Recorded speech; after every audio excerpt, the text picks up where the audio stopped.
సరిహద్దుల్లో ఒకవైపు పాకిస్తాన్, మరోవైపు చైనాతో ముప్పు పొంచి ఉన్న వేళ భారత రక్షణ రంగాన్ని మరింత బలోపేతం చేసేలా కీలక ప్రకటన వెలువడింది. గగనతల రక్షణలో గేమ్ చేంజర్గా భావించే అధునాతన F-35 యుద్ధ విమానాలను భారత్కు విక్రయించేందుకు సిద్ధంగా ఉన్నట్లు అమెరికా తెలిపింది. శ్వేత సౌధంలో ప్రధాని మోదీతో భేటీ తర్వాత అమెరికా అధ్యక్షుడు డొనాల్డ్ ట్రంప్ ఈ విషయాన్ని ప్రకటించారు. శ్వేత సౌధంలోని ఓవల్ కార్యాలయంలో ప్రధాని మోదీతో చర్చల తర్వాత నిర్వహించిన ఉమ్మడి సమావేశంలో అమెరికా అధ్యక్షుడు డొనాల్డ్ ట్రంప్ కీలక ప్రకటన చేశారు. వాణిజ్య లోటును తగ్గించడానికి అమెరికా నుంచి మరింత చమురు, గ్యాస్ను, సైనిక హార్డ్వేర్లను భారత్ కొనుగోలు చేస్తుందని ట్రంప్ తెలిపారు. భారత్, అమెరికా త్వరలోనే ఓ ప్రధాన వాణిజ్య ఒప్పందాన్ని కుదుర్చుకోవాలని చూస్తున్నట్టు తెలిపారు.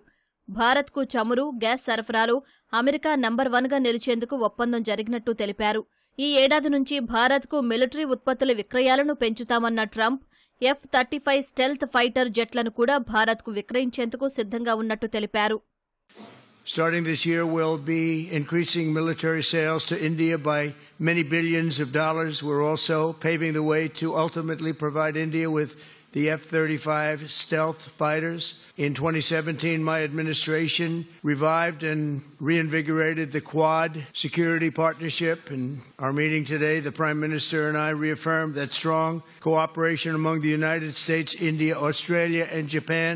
And it's crucial, really, to maintaining peace and prosperity, tranquility, even in the Indo-Pacific. తూర్పు లద్దాఖ్ సరిహద్దుల్లో భారత్, చైనా మధ్య ఉద్రిక్తతలపై ట్రంప్ మాట్లాడారు. ఆ ప్రాంతంలో ఘర్షణ వాతావరణం నెలకొందని, ఆ సమస్య పరిష్కారానికి తన సాయం కావాలంటే చేస్తానని తెలిపారు. చైనా, భారత్, రష్యా, అమెరికా బాగా కలిసిపోవాలని తాను కోరుకుంటున్నట్టు ట్రంప్ పేర్కొన్నారు. అనంతరం మాట్లాడిన ప్రధాని మోదీ, ఇరు దేశాల మధ్య పరస్పర ప్రయోజనకరమైన వాణిజ్య ఒప్పందం త్వరలోనే జరుగుతుందని విశ్వసిస్తున్నామన్నారు. అమెరికాలో చమురు, గ్యాస్ వాణిజ్యంపైన దృష్టి పెడతామని చెప్పారు. 2030 నాటికి $500 బిలియన్ ద్వైపాక్షిక వాణిజ్యమే లక్ష్యమని తెలిపారు. అమెరికా ప్రయోజనాలే ప్రధానంగా ట్రంప్ భావిస్తారని, ఆయన తరహాలోనే భారత ప్రయోజనాలే అన్నింటికంటే ముఖ్యంగా తాను భావిస్తానని తెలిపారు.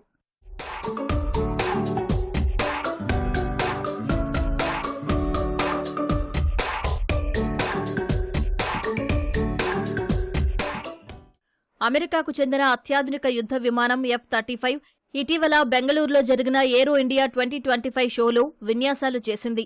5వ తరం యుద్ధ విమానమైన F-35ను అగ్రరాజ్యం చాలా తక్కువ దేశాలకు ఎంపిక ప్రాధాన్యంలో విక్రయిస్తుంది. ప్రపంచంలో అత్యాధునిక యుద్ధ విమానాల్లో F-35 ఒకటి. సూపర్సోనిక్ స్పీడ్తో శత్రు రాడార్లు గుర్తించకుండా ఇది దూసుకుపోయి దాడులు చేయగలదు. 3 రకాల్లో ఇది లభ్యమవుతోంది. F-35 నిర్వహణ కూడా చాలా ఖరీదైనది. గంటసేపు గాల్లో విహరించడానికి $36,000 ఖర్చవుతుంది. ఆస్ట్రేలియా, బ్రిటన్, ఇటలీ, నార్వే వద్ద F-35 యుద్ధ విమానాలు ఉన్నాయి. ప్రస్తుతం భారత్ వద్ద రఫేల్ యుద్ధ విమానాలు ఉన్నాయి. వీటిని ఫ్రాన్స్ నుంచి భారత్ కొనుగోలు చేసింది. రఫేల్ యుద్ధ విమానాలు 4.5వ తరానికి చెందినవి.